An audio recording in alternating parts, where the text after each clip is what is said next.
Yo he rendido ponencia pidiendo el archivo del proyecto. Y la razón fundamental es que lo que llega aquí, ya para la segunda vuelta, es absolutamente diferente a lo que aprobó la Comisión Primera.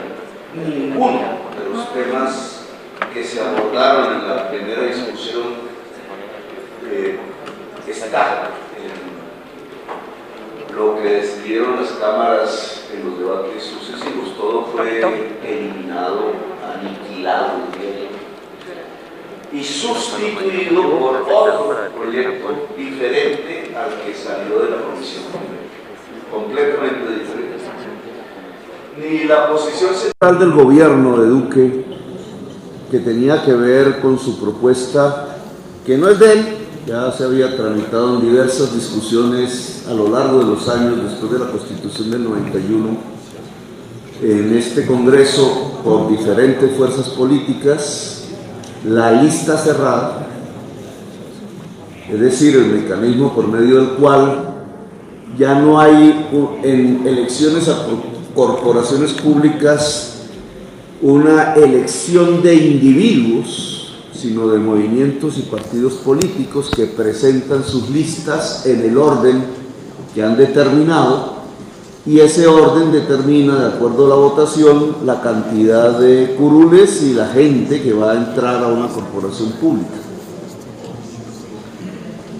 Hay que decirlo por honestidad con la audiencia y con ustedes congresistas, que yo siempre he sido partidario de la lista cerrada. Es decir, que coincido con el gobierno de Duque en el propósito de establecer un sistema de listas cerradas. ¿Por qué? Porque la actividad individual, la campaña individual, que muchas veces en Colombia se ha vuelto familiar, hereditaria, una democracia hereditaria, le llamo yo, ha permitido de alguna manera u otra el fortalecimiento de una especie de élites políticas locales con mucho poder y en sintonía, en capacidad de articularse potencialmente o en la acción misma con las mafias, con el crimen. La campaña individual necesita una financiación. Si la financiación es mixta o privada, esa financiación se registre en las cuentas o no, que es lo que usualmente sucede en Colombia. La capacidad de quienes tienen dinero mal habido, generalmente narcotraficantes, pero también la corrupción que roba el erario, financia este tipo de campañas individuales, lo puede hacer más fácilmente que financiar grandes movimientos políticos, aunque también podría hacerlo. Y permea de alguna manera la política colombiana a partir de esta facilidad que le permite cooptar campañas individuales. Por eso, por una parte, he sido partidario de la lista cerrada. Por otra parte, porque el país, de alguna manera u otra, tiene que aprender a trabajar en equipo. El sistema educativo colombiano es competitivo. Casi todos nosotros nos criamos en escuelas y colegios públicos, por lo menos en mi caso, donde ser el primero en la clase, competir por puntajes, etcétera, era el síndrome y el síntoma de una buena educación. Es un modelo muy parecido al de los Estados Unidos, solo que en la sociedad colombiana, por sus relaciones de producción, por sus culturas, ha impedido el trabajo en equipo. Y hoy por hoy la economía del siglo XXI exige sobremanera el trabajo colaborador y en equipo. El conocimiento y el saber ya no se puede hacer sino a partir de un trabajo acumulado de muchas colectividades y personas. Y esto en la política sí que tiene que ver. La posibilidad de transformar a Colombia no depende de una persona. Cuando se cree que una persona puede salvar un país, transformar un país o ser una especie de espíritu concentrado del alma de una nación, no se está cayendo más sino en una posición absolutamente antidemocrática, que lleva o al caudillismo o al mesianismo, que son conceptos diferentes, o a las dictaduras o a las tiranías con mucha facilidad. La transformación de una sociedad depende de las fuerzas colectivas de la misma sociedad.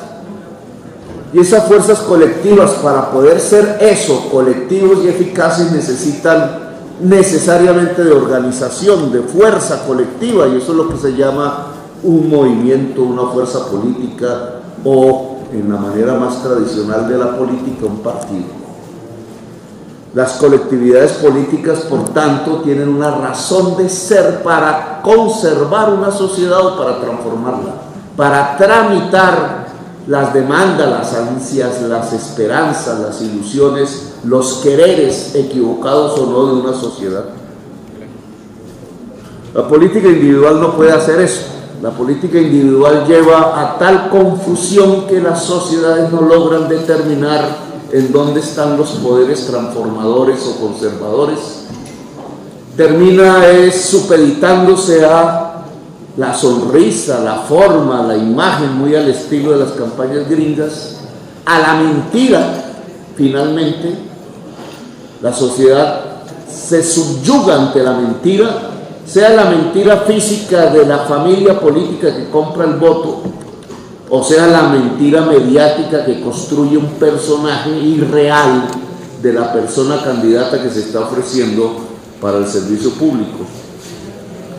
Por eso he sido partidario de la lista cerrada, pero la lista cerrada que propuso el gobierno, esta vez como de su iniciativa, como el eje de una reforma política en la Comisión Primera, y que fue defendida aquí por la ministra y apoyada por mí, no tanto, hay que decirlo, por las fuerzas de oposición que prefieren, tanto en el Partido Verde como en el Polo Democrático, las listas abiertas, es decir, la campaña individual dentro de corporaciones públicas. Pues eso ya no existe en el proyecto que se presenta. Ni la propuesta del gobierno, ni la propuesta de la Colombia Humana, que si miramos las elecciones pasadas, pues son la inmensa mayoría de la sociedad colombiana, por lo menos la que se expresa electoralmente, no están. Fue cambiado completamente por otro proyecto que nada tiene que ver ni con la propuesta del gobierno, ni con nuestras propuestas, ni con las propuestas que se aprobaron por las diversas fuerzas en la Comisión Primera del Senado. No solamente no está entonces la lista cerrada que como iniciativa presentó el presidente Duque, habría que preguntarse, bueno, ¿y las fuerzas amigas del gobierno por qué no defienden las propuestas del presidente? Claro, esas fuerzas también nos podrían decir a nosotros, ¿y por qué las fuerzas de ustedes no lograron por lo menos hacer prevalecer los criterios de la Comisión Primera en alguna medida en los debates subsiguientes que hubo? Pero lo cierto es que desapareció la propuesta del gobierno. Otra serie de propuestas, ya no del gobierno, sino nuestras y de otras fuerzas aquí en la Comisión Primera, corrieron con la misma suerte y eran importantes desde el punto de vista de la construcción de un sistema político más moderno. Por ejemplo, la financiación estatal, que se propuso aquí, se aprobó aquí, eso no está. Por ejemplo, y fue una iniciativa mía, esa fue la que nosotros propusimos en la Comisión Primera, el cambio de la autoridad electoral. Recuerdo la propuesta ya concreta de Rodrigo Lara, que se aprobó. El cambio de la autoridad electoral por una corte o algo similar, con garra, con poder, con capacidad judicial incluso, que se conversó con el Consejo de Estado, no existe ya en esta reforma. Al contrario, se le otorga al actual Consejo Nacional Electoral la facultad de una especie de control de legalidad automática supremamente peligrosa para la inscripción de candidatos, porque por una parte dada la composición del Consejo Nacional Electoral, que es eminentemente política, que expresa, yo le llamo un paracongreso, expresa la correlación de fuerzas anterior, no presente, la que eligió el Congreso de la República, y le da mayoría en el Consejo Electoral a la mayoría del Congreso. Pues cómo esa mayoría puede tener la atribución de control de legalidad automática sobre listas y sobre personas que no necesariamente coinciden con esas mayorías. Es peligrosa además, y yo diría anticonvencional, que es otro tema que discutimos en la Comisión Primera. La Convención Americana es un tratado internacional que Colombia firmó e hizo ley de la República en 1972, en el gobierno conservador de Misael Pastrana, y por iniciativa conservadora en ese caso, y muy liberal en todos los países latinoamericanos y en los Estados Unidos. El tratado llamado Convención Americana se volvió Constitución de Colombia a partir de la Constituyente del 91, que la incorpora al bloque de constitucionalidad de acuerdo al artículo 93, en tratándose del principal tratado de derechos humanos que Colombia ha firmado en el continente americano. Y esa Convención Americana, en el artículo 23, yo he recurrido a ello una y otra vez, establece unos criterios para restringir el derecho a elegir y ser elegido. Esos criterios tienen que ver con nacionalidad, con edad, con salud mental, y que en general Colombia ha acatado, y con el hecho de que solo una autoridad penal, judicial, penal, puede quitar derechos políticos. Esa Colombia la ha evadido, la ha restringido, la ha contaminado, la ha aniquilado, la ha violado una y mil veces. Igual que los últimos gobiernos de Venezuela. Y restituir el régimen democrático implicaría restituir necesariamente el principio fundamental de la democracia, que es el derecho fundamental a elegir y ser elegido, que no se respeta en Colombia. Pues si solo una autoridad judicial, penal, puede quitar derechos políticos a cualquier ciudadano o ciudadana, ¿por qué razón este proyecto de ley que viene aquí le otorga al Consejo Nacional Electoral, que no es autoridad judicial, que lo es administrativa y política además, la facultad de quitar derechos políticos?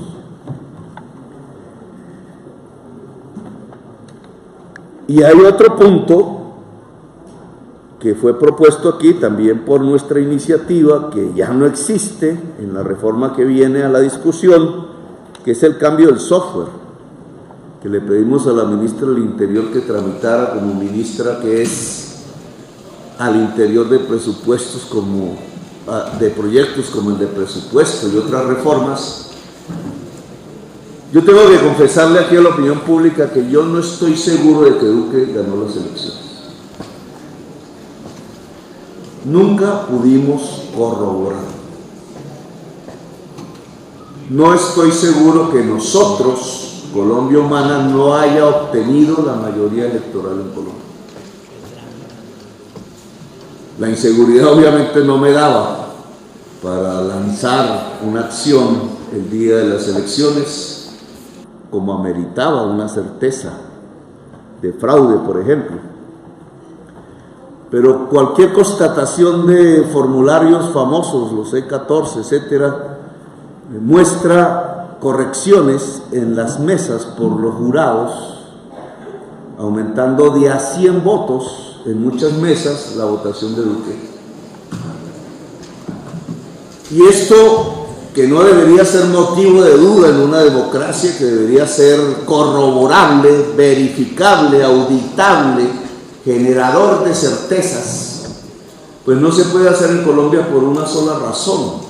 Desde hace más de 10 años, una empresa privada permanentemente maneja el software de contabilidad, de cómputo de los votos en Colombia, en todas las elecciones, incluidas las presidenciales, Thomas Gregg, de la cual fue propietario un expresidente de Colombia, que no sé si ha vendido las acciones a estas alturas, supongo que sí.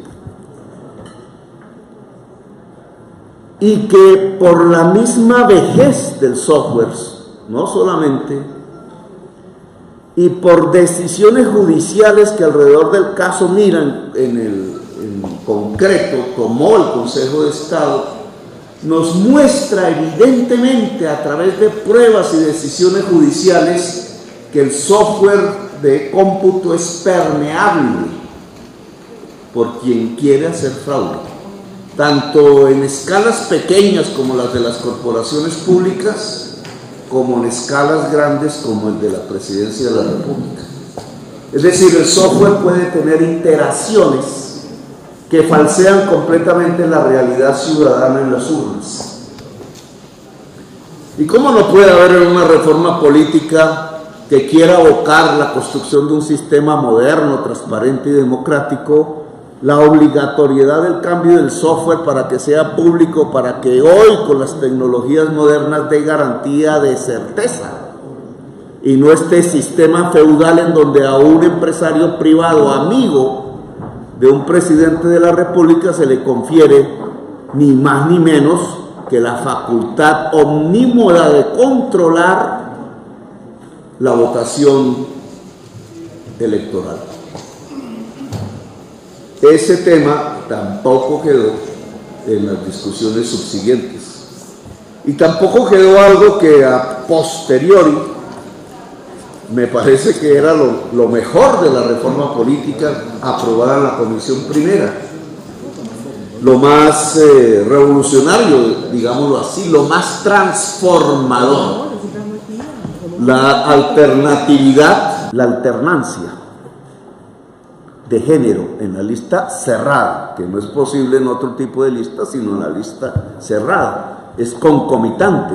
Al aprobarse la lista cerrada, se aprobó también por la Comisión Primera la alternancia de género, lo cual garantizaba automáticamente después de una elección paridad y alternancia, que la mitad de los miembros de la corporación fuesen mujeres. Aunque de diferentes partidos, eso de por sí, en mi opinión, dadas las circunstancias de la humanidad en el siglo XXI, que necesita como nunca del cuidado de la vida, y el cuidado de la vida está más centrada en la mujer que en el hombre, que la ha descuidado.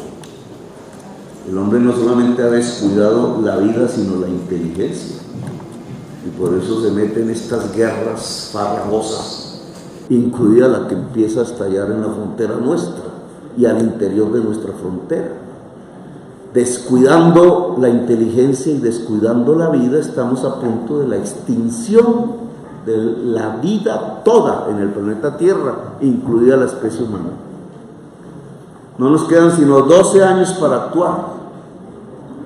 Si no, el proceso será exponencial e irreversible, incontrolado. ¿El proceso de qué? De gases que calientan el planeta, que se emiten desde los aparatos industriales del capital y con un objetivo, el consumo desaforado de ciertas capas de la población de la humanidad. Y esa cantidad de gases, al calentar, cambian el ciclo del agua, y al cambiar el ciclo del agua, matan. Hace 2 días los científicos dijeron, ya está en peligro 1 millón de especies. Pues lo que está en peligro es la vida humana, además.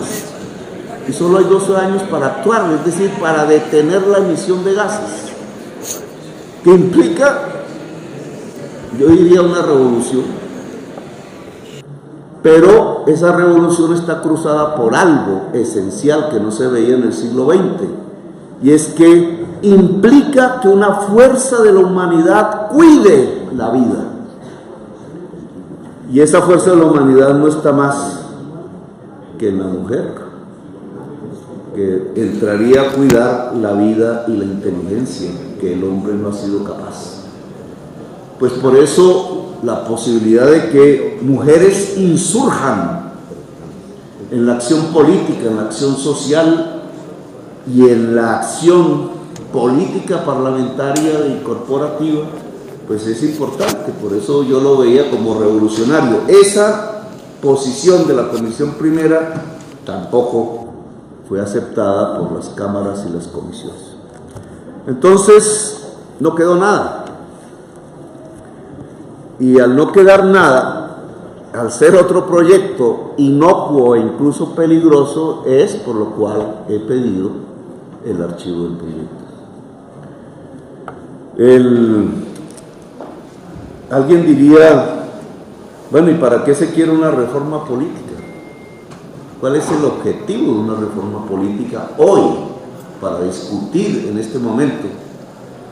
Cuando se inició las discusiones previas a la constituyente del 91, cuando estábamos en guerra, recuerden ustedes que el movimiento 19 de abril aparece en la historia de Colombia después de un fraude electoral, el del 19 de abril, por eso recupera esa fecha de 1970 contra un movimiento que no era revolucionario, era simplemente diferente a un bipartidismo tradicional en Colombia, que era el del Partido Liberal y el del Partido Conservador, que se habían hecho entre sí 57 guerras civiles en los 2 siglos de vida republicana. Con el debido respeto para quienes son de esos partidos, los mayores actores de la violencia en Colombia son el Partido Liberal y el Partido Conservador. 57 guerras civiles. Enseñaron cosas, indudablemente, esa es la historia de Colombia. Una de esas cosas que enseñaron es que esas guerras se podían acabar por pactos, que siempre hicieron, cantidades de pactos. También nos enseñaron que los pactos para acabar una guerra pueden ser el inicio de una nueva guerra. Y por eso la gran diferencia entre la paz pequeña, que es acabar una guerra, y la paz grande, que es evitar que aparezca durante décadas nuevas guerras. Pero la historia nos muestra que ese bipartidismo violento en general pues terminó cuando una fuerza diferente intentó y tuvo la capacidad de ganar las elecciones, le hizo fraude, 19 de abril de 1970, y estalló otra guerra, una más. Esta vez ya no era liberal ni conservador. Y finiquitar esa guerra, acabarla, trajo consigo lo que llamamos una reforma política. El objetivo de ese entonces, que se veía como un objetivo de la paz, a la postre no lo fue, era acabar el bipartidismo, permitir que cualquier fuerza que tuviera la capacidad popular de ganar unas elecciones lo pudiera hacer. Y esa es la constituyente. Y esa es la Constitución del 91, es una reforma política para permitir que nuevas fuerzas en el país pudieran acceder al poder político, tal como reza la Convención Americana. Yo creo que si hacemos una evaluación de ese primer hecho iniciador de la reforma política y lo que tenemos hoy, 2019, es que el régimen político colombiano logró tolerar a duras penas, de por medio extinguió físicamente, asesinando 5.000 militantes, a un partido político, la Unión Patriótica. Ese régimen era una alianza entre un sector de la cúpula militar que veía en ese partido político un actor de la violencia y la mafia. Lleva 25 minutos, honorable senador, tiene 5 minutos más. Luego no era necesario cortarme la palabra. Retomo. Digamos, esa historia de la UP nos muestra la dificultad del régimen político colombiano para permitir la pluralidad de ideas, la posibilidad de que por lo menos haga presencia fuerzas diferentes. Pero a la fecha podríamos decir que hay un logro, mal que bien, desde la Constitución del 91, permanecen en el Congreso y en diferentes autoridades locales fuerzas diferentes al Partido Liberal y al Partido Conservador. Hay un cierto pluralismo que se ha contaminado demasiado de la política individual, de la política de familia, de la política feudal, pero se logró una especie de apertura. Ahora, desde el 91 a la fecha, nunca los poderes tradicionales habían sentido el reto, la posibilidad de perder el poder por una fuerza diferente, como sucedió el 19 de abril de 1970, sino hasta el año pasado. El año pasado Colombia Humana estuvo a punto, si es que no las ganó, las elecciones presidenciales. Y entonces aquí viene una segunda reacción. El régimen político que a duras penas había aguantado el pluralismo, de acuerdo a la Constitución del 91, no aguanta, por lo menos hasta donde vemos, la posibilidad de la alternancia en el poder. Es decir, de que una fuerza diferente a las de origen tradicional gane las elecciones y pueda gobernar. Ya lo había sentido en la alcaldía de Bogotá Humana, ustedes saben qué pasó ahí. Porque no se trata de que la persona tenga un origen diferente, social y políticamente hablando, sino que pueda gobernar con un programa diferente al de la tradición política de Colombia, que en este momento es básicamente neoliberal. Apenas se esgrimieron los primeros esbozos de un programa diferente. Por ejemplo, articular el urbanismo de la ciudad al interés general del adaptarse al cambio climático, o por ejemplo desprivatizar un servicio público. Lo que vino fue la destitución, la sanción, el intento de quitar derechos políticos de por vida, las multas impagables de $100 millones, etc. Solo la sociedad fue capaz de restituir el alcalde alternativo. Pero ese apenas era el balbuceo de lo que iba a venir después, porque al sentir la clase política tradicional, el establecimiento que podía perder el poder en el 2018, entonces lo que estamos viendo en los meses subsiguientes hasta la fecha es el incremento del asesinato de líderes sociales. Ya van más de 500, recordándonos la vieja historia de la Unión Patriótica. Lo que viene sucediendo es la amenaza por decenas de miles de comunicados de muerte expedidos desde el norte de La Guajira hasta Leticia a miles de militantes de la Colombia Humana y otros, incluido mi propia familia. En el caso de mi familia, y solo como anécdota, 4 amenazas que llegan a la casa y se entregan debajo de la puerta se pueden hacer porque la cámara de la policía dejó de funcionar precisamente un poquito antes de la primera amenaza y nunca ha sido restituida. Las cámaras de la casa de la familia del que fue el principal candidato a punto de ganarle en las elecciones al establecimiento. La muerte, la amenaza, la destrucción de lo conquistado, el acuerdo de paz. Fíjense ustedes que el acuerdo de paz tiene, por lo menos de lo que hemos logrado conocer en la práctica, 2 ejes fundamentales importantes, no para la FARC, sino para la vida social, para la convivencia social, que es el estatuto de oposición y la reforma agraria, que creo que la reforma agraria es el primer punto. Presidente, mire a ver usted en los análisis, a usted que le gusta el tema del archivo y los análisis y la contabilidad legislativa. Y voy a... Señor senador, nos vamos a poner de acuerdo. A todos les pregunté, me dijeron que media hora. ¿Cuánto necesita más, señor senador? 5 minutos. prorrogables. Dígame, señor senador. Déjeme 5. 5 minutos, entonces todos tendrán 35 minutos. Continúe, señor senador.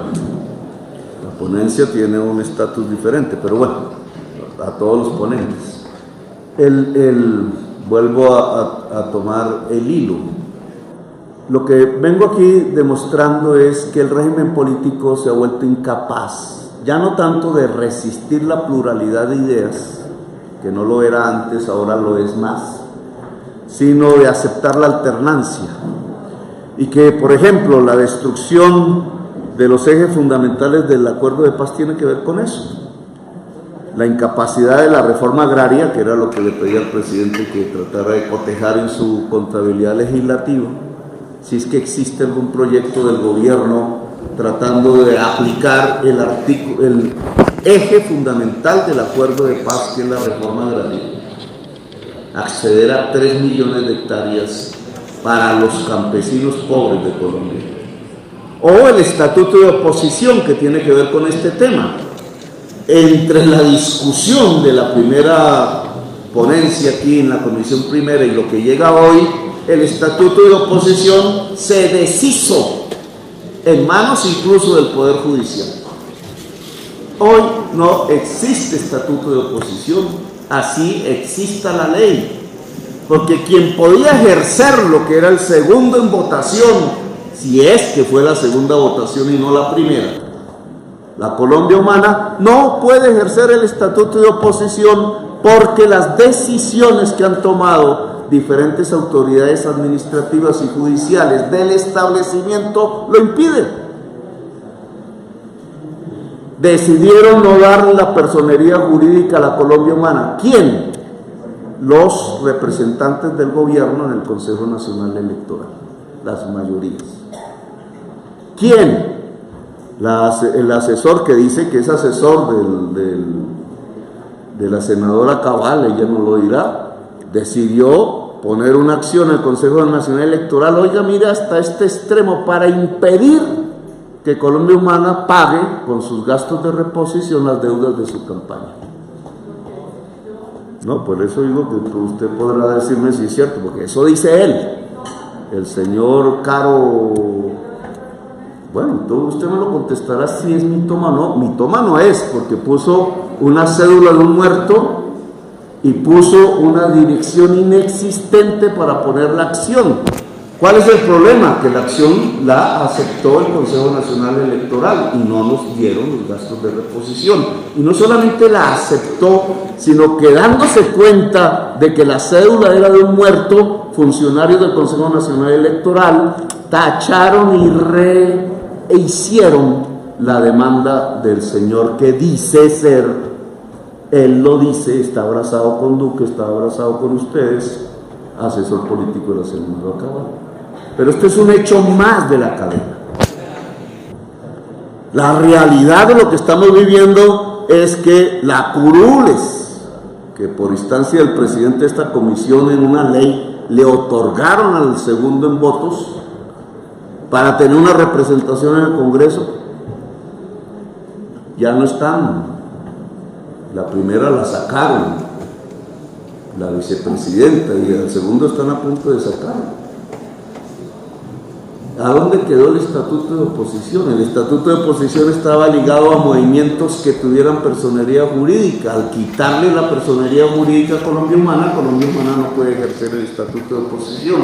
Es decir, el estatuto de oposición, que era una reforma política, se acabó en la práctica.